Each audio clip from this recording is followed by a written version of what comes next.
Welcome to the podcast where political fault lines are hitting hard these days.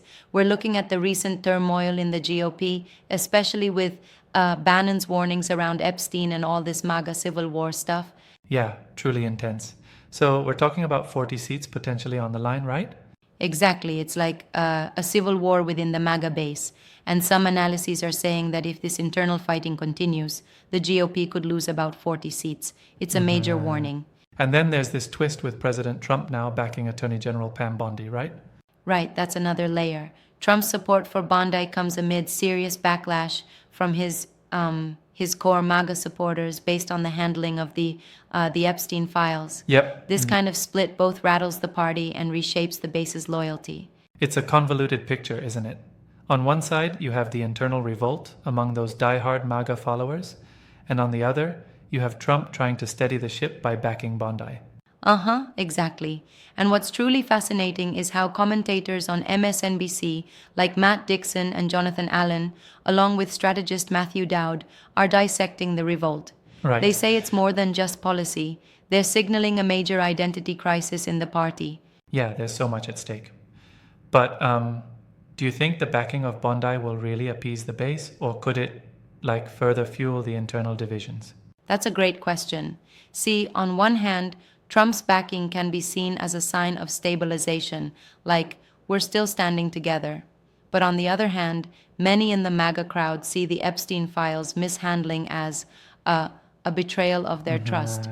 It might be a double-edged sword. I mean, consider this.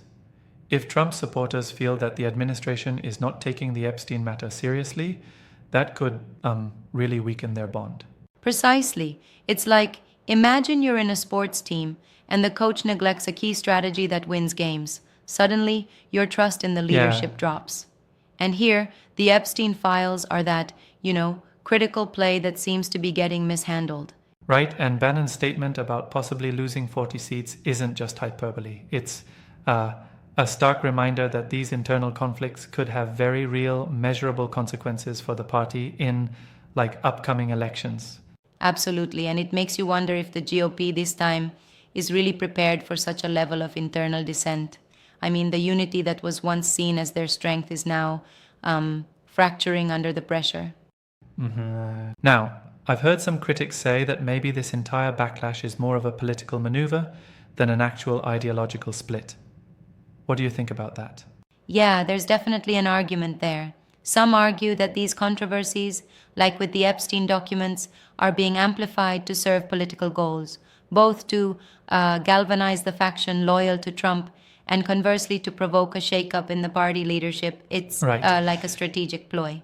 But then, isn't it possible that, say, a faction that's tired of the old guard could simply be using this as an opportunity to push for a new direction?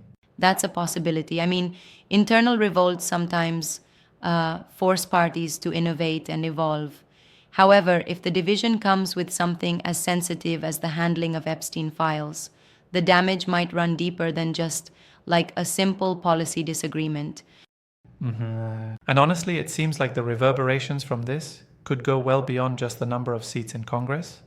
It could redefine what the GOP stands for moving forward, right? Exactly. It's a ideological crossroads. The MAGA base has a very distinct set of priorities, and if they feel these priorities are being compromised, you might see a radical realignment. We're talking about a potential rewriting of the party's playbook here. Now, one thing though, don't you think some of the voices in these MSNBC discussions might be over-dramatizing the fallout? I mean, could the seat loss warnings be a bit exaggerated? That's a fair critique. Some might say the rhetoric is amped up for the sake of creating a narrative that grabs attention. But even if it's exaggerated, the underlying tension is undeniably real. The stakes, whether it's 20 or 40 seats, are significant in these years. True, numbers aside, the real question is what these divisions mean for policymaking and long-term party strategy. Absolutely. It's not just about winning seats. It's about maintaining a coherent message. And when a major scandal like the Epstein files handling becomes a flashpoint, it's a signal that the party might need to rebuild trust from the ground up. Right.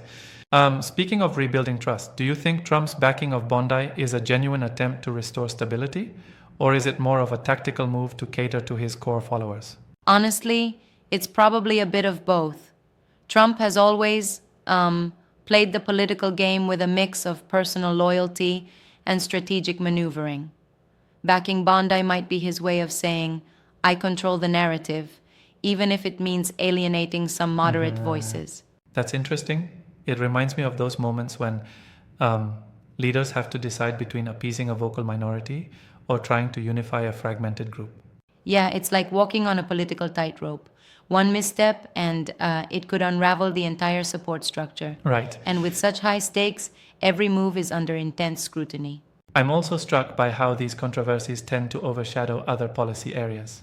The focus remains squarely on internal party drama over, say, substantive policy debates. You're spot on. The Epstein issue, for instance, diverts attention from more systemic challenges the GOP faces. It's almost like a lightning rod that absorbs all the energy meant for policy discussions.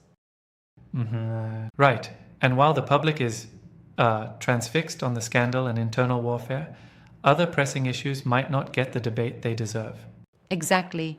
And while the debate about what the party should stand for continues, the flashpoint nature of these scandals makes it much harder to have a measured discussion about the future direction of the GOP. Yeah, it really creates a situation where the party is forced to pick sides between clinging to its old identity or trying to, reinvent itself for the modern political landscape. Absolutely. And that reinvention isn't without its risks. If the party alienates a significant portion of its base, even temporarily, the electoral consequences could be severe. Hence the warning of losing up to 40 seats. So, in a way, the ongoing Epstein controversy is more than just a scandal. It's a catalyst for potentially major shifts within the GOP. Exactly. It's like an earthquake that cracks the foundation of a building. The aftermath might force a complete structural reevaluation of what the party stands for. Right. And that reevaluation could, if not managed, lead to long-term damage. But here's what puzzles me. Could this internal strife eventually lead to a more inclusive rebranding of the party? Or are we just going to see more of the same old divisiveness? That's a tough one. In theory, internal conflict can force introspection and growth. However, if the leadership doubles down on already polarizing tactics, like overly focusing on issues such as the Epstein files, it might just entrench the existing divisions rather than bridging them. I tend to side with that view. If you keep exploiting the very issues that alienate parts of the base, it seems like you're setting yourself up for long-term fragmentation. Absolutely. And the real challenge is, once the party deepens these divides, finding common ground becomes even harder. It's like trying to repair cracks in a dam that's continuously under pressure. This conversation really shows how intertwined personal loyalty, scandal, and policy debates can be. In the end, the fallout from the Epstein controversy might be a turning point for the GOP, for better or worse. For sure. Whether this leads to a reformed, more resilient party or a prolonged period of chaos remains to be seen. But one thing is clear. These are turbulent times, and the internal dynamics we're witnessing will shape American politics for a long time. Yep, it's been a wild ride seeing how fast these dynamics shift. Thanks for diving into this with me. It's both fascinating and a bit unnerving. Absolutely. Thanks for sticking with it. Political landscapes are never static, and these conversations remind us just how unpredictable the future can be. All right, that's all from our side today. Keep an eye out for the next twist in the story. Politics keeps turning the page, doesn't it? Indeed it does. Until next time, stay curious and keep questioning everything.